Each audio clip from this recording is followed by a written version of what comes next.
প্রিয় দর্শক, আসসালামু আলাইকুম। আমি এই মুহূর্তে আছি ঢাকার কমলাপুর সেখানে, এবং সেখান থেকে আমাদেরকে সরাসরি সংযুক্ত করেছি RoyalNews24.com এর অফিসিয়াল ফেসবুক পেজের মাধ্যমে। প্রিয় দর্শক, আপনাদেরকে আমি এখন কমলাপুর স্টেশনের যে ভিতরকার যে দৃশ্য সেটি দেখানোর চেষ্টা করছি। আপনাদের কেমন লাগছে অবশ্যই আমাদেরকে কমেন্ট করে জানাবেন।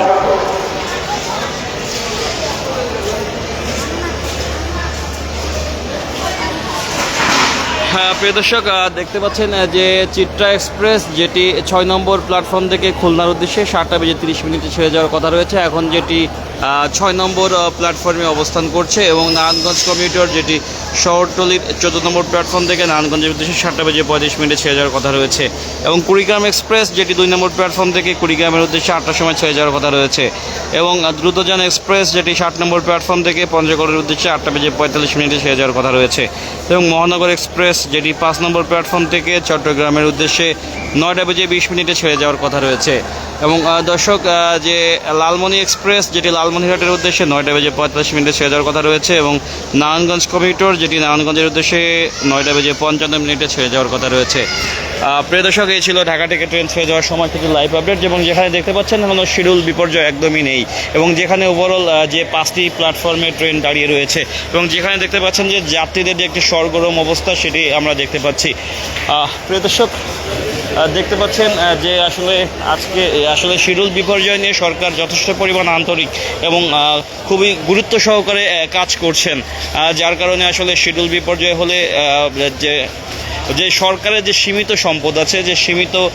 যে আসলে বর্তমান যে ট্রেনের ইঞ্জিন রয়েছে, লোকোমোটিভ ইঞ্জিন রয়েছে, সেটি নিয়ে আসলে কাজ করছেন, এবং তারা এই স্বল্প বাজেটের ভিতরে পরিকল্পিতভাবে যেটি আসলে বন্টনের মাধ্যমে তারা কাজ করার চেষ্টা চালাচ্ছেন প্রিয় দর্শক, যাতে কোনো ধরনের কোনো শিডিউল বিপর্যয়ের কোনো ঘটনা না ঘটে, এবং সেটির লক্ষ্যে তারা প্রিয় দর্শক যেমনটি আসলে আমরা জানতে পেরেছি যে শিডিউল বিপর্যয় কমিয়ে আনার লক্ষ্যেই সরকার খুব গুরুত্ব সহকারে দেখছেন, এবং ইতিমধ্যে আসলে বেশ কিছু ইনিশিয়েটিভ নিয়েছেন, প্ল্যান পরিকল্পনা নিয়েছেন, যে বিদেশ থেকে তারা খুব শীঘ্রই কিছু যে লোকোমোটিভ ইঞ্জিন আসলে যেটি রিসেন্টলি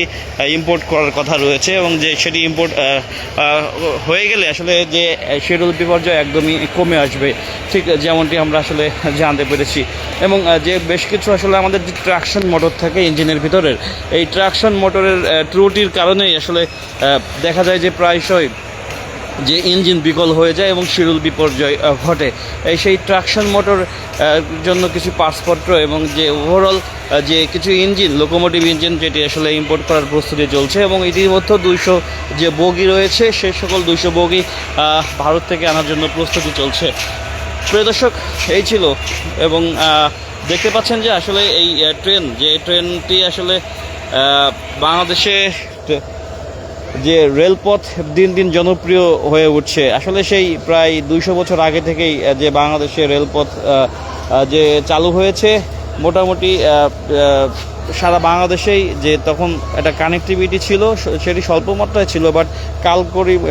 কালের পরিবর্তনে সেটি আসলে ব্যাপক হারে সারা বাংলাদেশে ছড়িয়ে ছিটিয়ে রয়েছে রেল নেটওয়ার্কের এই ধারাবাহিকতা, এবং সেটি লক্ষ্যে বাংলাদেশ সরকার ইতিমধ্যে বেশ কিছু প্ল্যান নিয়েছে। সেই প্ল্যানের ভিতরে যে বড় সড়ো এখন আর কোনো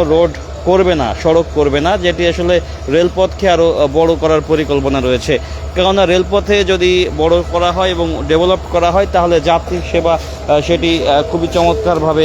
দেওয়া যাবে, এবং আসলে ট্রেনে দেখা যায় 90% সেফ এবং 1% যেটি আসলে বিপদ থেকেই যায়, এবং 90% সেফ থাকার কারণে আসলে মানুষ দিন দিন ট্রেন জার্নির প্রতি অনেকটা গুরুত্ব দিচ্ছেন প্রিয় দর্শক, এবং মানুষজন নির্বিঘ্নে যাত্রার জন্য ট্রেন যাত্রাকেই বেছে নিচ্ছেন, কেননা যেখানে আসলে যথেষ্ট পরিমাণ হাঁটার স্পেস থাকে এবং মানুষজন যে খুব রিল্যাক্সে যেতে পারে, এবং যেটি নিরাপদ জার্নি, এবং যেখানে আসলে কোনো যানজটেরও কোনো প্রবলেম থাকে না, যে কারণে আসলে খুব নিশ্চিন্তে এবং লং জার্নির বিশ্বস্ত বাহন হিসেবেই ট্রেনকেই চুজ করছে মানুষ, এবং যেটি আর প্রবণতা আরও বাড়ছে, এবং যদি রেলপথকে আরও বেশি ডেভেলপ করা যায় তাহলে মানুষজন আসলে সড়কপথ থেকে রেলপথটাকেই বেশি গুরুত্ব দেবে, এবং দক্ষিণবঙ্গের বেশ কিছু জায়গাতে রেলপথ নেই, যেমন বরিশাল, বাগেরহাট, আসলে এই অঞ্চলগুলোতে রেলপথ নেই, আর বেশ কিছু জায়গায় রয়েছে যেখানে আগে ছিল বাট এখন নেই, বাট পুনরায় আবার যে রেলের জায়গা রয়েছে সেটি পুনরায় যে দখল হওয়া জায়গা সেটি পুনরুদ্ধারের মাধ্যমে নতুন করে রেলপথ স্থাপন করে সরকারের উদ্যোগ রয়েছে যে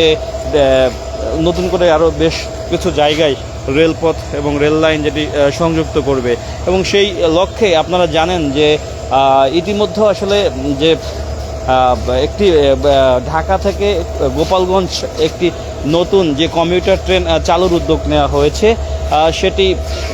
হয়তো এবং সেটি প্রজ্ঞাপনা আসলে দেওয়া হয়েছে, আমরা প্রস্তাবনা দেওয়া হয়েছে, সেটি আমরা দেখতে পেরেছি। হয়তো খুব দ্রুতই সেটি চালু হবে ঢাকা থেকে এবং গোপালগঞ্জ। যে যদি এই ট্রেন লাইনটি কমিউটার ট্রেন লাইনটি চালু হয়ে যায় তাহলে বিশেষ করে বাগেরহাটের ওই পাশের মানুষজন যারা রয়েছেন এবং গোপালগঞ্জের ওই পাশের পদ্মার পাড়ের লোকজন তারা খুব সহজেই তাদের অফিসে এসে কমিউটার ট্রেনের মাধ্যমে কাজ শেষ করে আবার তারা ব্যাক করতে পারবেন এই কমিউটার ট্রেনের মাধ্যমে, যার মাধ্যমে আসলে অনেকটাই মানুষজন স্বাচ্ছন্দ্যে চলাফেরা করতে পারবে এবং তাদের পণ্য পরিবহনের ক্ষেত্রে একটা ব্যাপক ভূমিকা থাকবে। কারণ ওই পদ্মার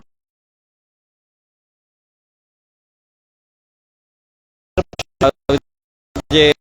ঢাকাতে নিয়ে আসতে পারবে সেক্ষেত্রে ব্যবসায়ীদের যে কস্ট অনেকটা কনজিউম হবে, অনেকটা কমে আসবে। প্রিয় দর্শক, ঠিক যেমনটি আসলে আমরা জানতে পেরেছি এবং সেই লক্ষ্যে আসলে সরকার ব্যাপক হারে কাজ করছেন এবং জনাব তারেক রহমান মাননীয় প্রধানমন্ত্রী, যিনি 180 দিনের একটি যে পরিকল্পনা নিয়েছেন সেই পরিকল্পনার ভিতরেই আসলে যেমনটি উল্লেখ করেছেন যে তারা এই সড়ক পথের থেকে রেলপথকে বেশি এমফাসাইজ করবে এবং যেটি ঢেলে সাজাবে। এবং প্রিয় দর্শক, আপনারা জানেন যে আসন্ন যে পবিত্র ঈদুল আজহা উপলক্ষে যে 5 জোড়া স্পেশাল ট্রেন চালু করা হয়েছে এবং স্পেশালি 3টি ক্যাটেল ট্রেন চালু করা হয়েছে। এই 3টি ক্যাটেল ট্রেনের মাধ্যমে ইসলামপুর থেকে একটি এবং বাকিগুলা যে আসলে দেওয়ানগঞ্জ সেখান থেকে ডিরেক্টলি যে পণ্য যে গরু সহ যে গরু, ছাগল, ভেড়া, মহিষের যে সকল সেইগুলা ডিরেক্টলি তেজগাঁ স্টেশনে এসে আসলে নামবে এবং যার মাধ্যমে আসলে যাতে পণ্য পরিবহন কম হয় এবং ব্যবসায়ীরা যাতে উপকৃত হয়, আসলে সেই লক্ষ্যে আসলে এমনটি কাজ করছেন। এবং